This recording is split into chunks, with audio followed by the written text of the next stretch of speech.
Hello everyone, today we are going to discuss Unit 1 of class 11th and the topic is memory.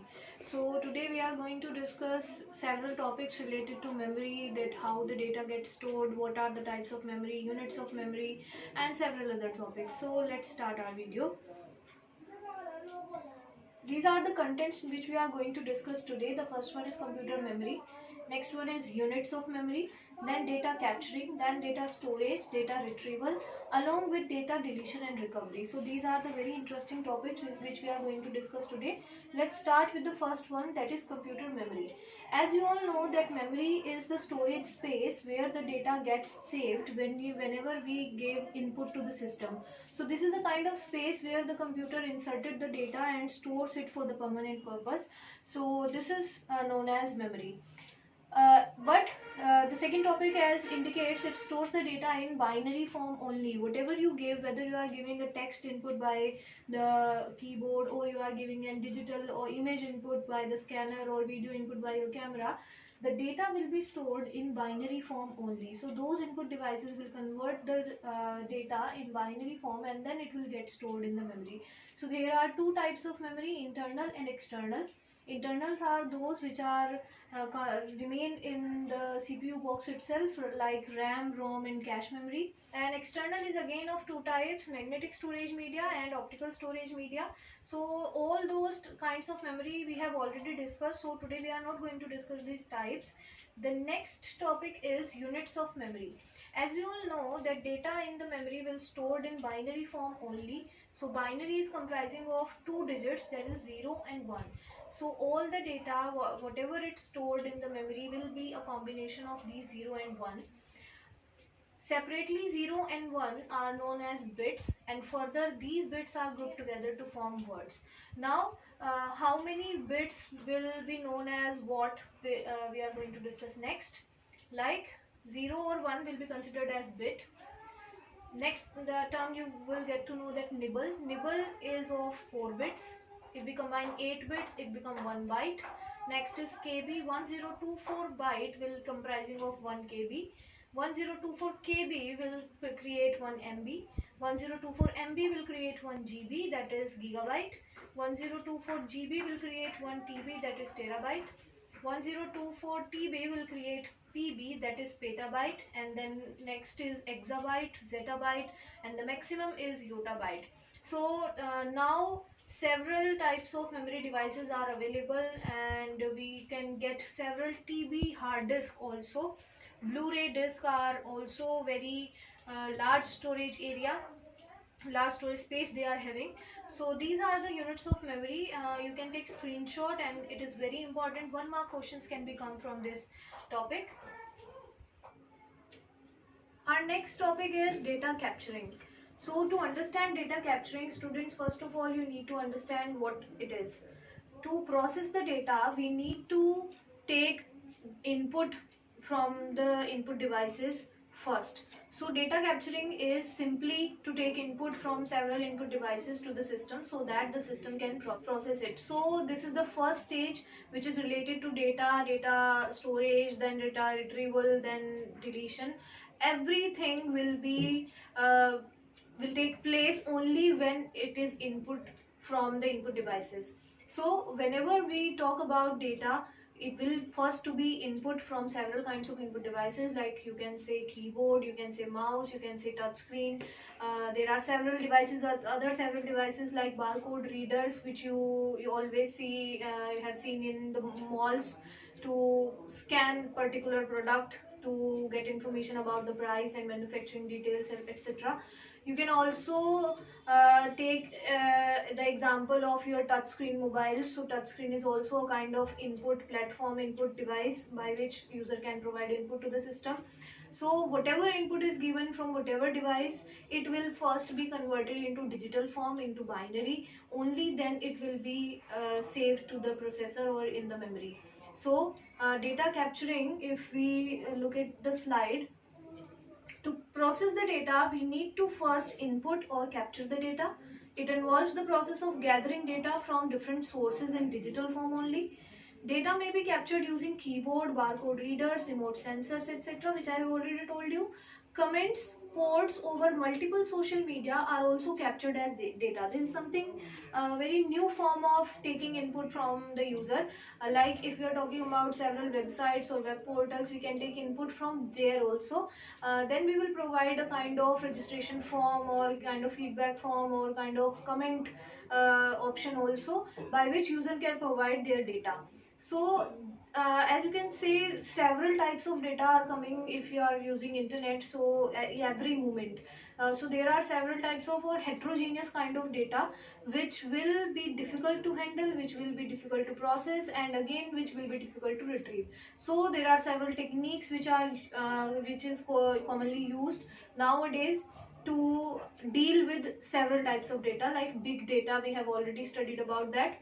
So let's move to the next topic, that is data storage.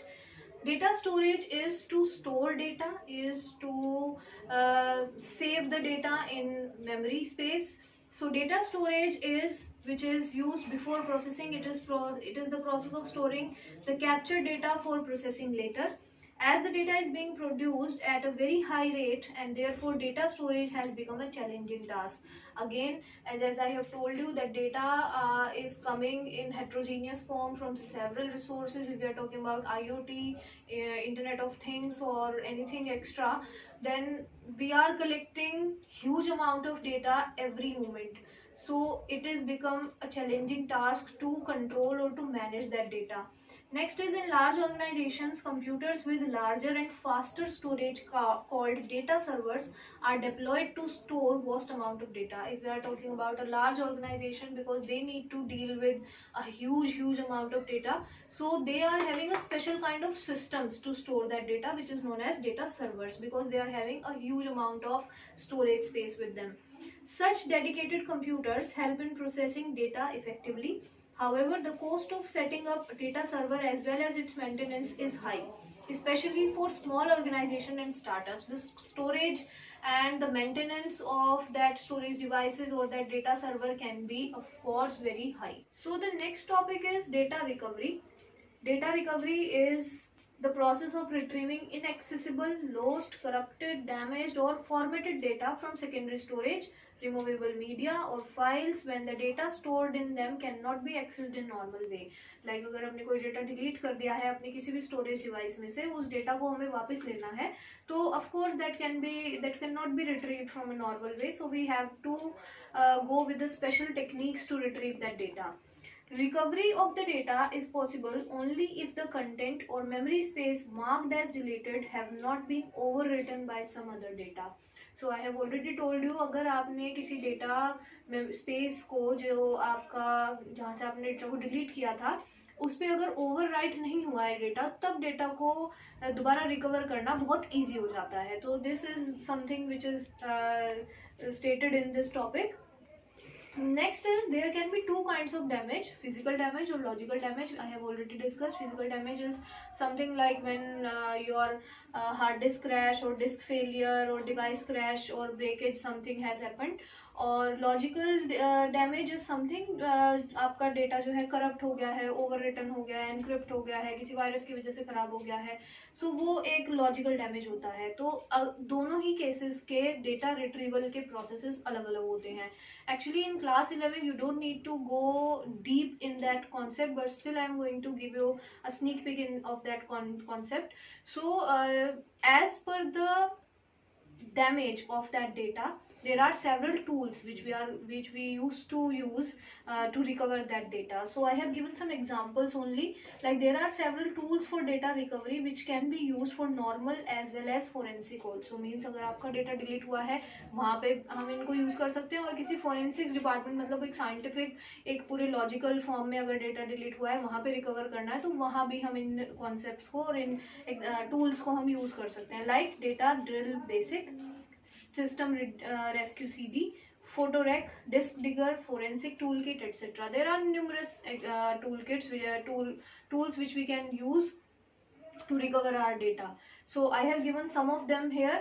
I hope the concept of data deletion and data recovery is clear to you. I am going to again repeat this, that data deletion is जब हम data को delete करते हैं, हमारी तरफ से data delete हो जाता है, या हमने किया या वो अनइंटेंशनली हो गया और हमें लगता है कि वो अब हमारे जिस स्टोरेज स्पेस में हमने उसको सेव किया था वो अब वहाँ पे नहीं है, मतलब वो स्टोरेज स्पेस खाली हो गया है, तो हमें लगता है कि वो डेटा डिलीट हो गया है. But please mind it, data delete होने के बाद मेमोरी से बाहर नहीं गिरा है, वो मेमोरी के अंदर ही है, वो उस सीडी में ही है, वो उस हार्ड डिस्क में ही है. तो डेटा कहीं भी गया नहीं है, डेटा वहीं है. डेटा को सिर्फ इनवैलिड कर दिया गया है, वो उस मेमोरी स्पेस का जो एड्रेस था वो आपसे ले लिया गया है. तो वो मेमोरी एड्रेस, वो जो पॉइंटर जिसके थ्रू हम उस डेटा तक पहुंचते थे, उसको फ्री किया गया है.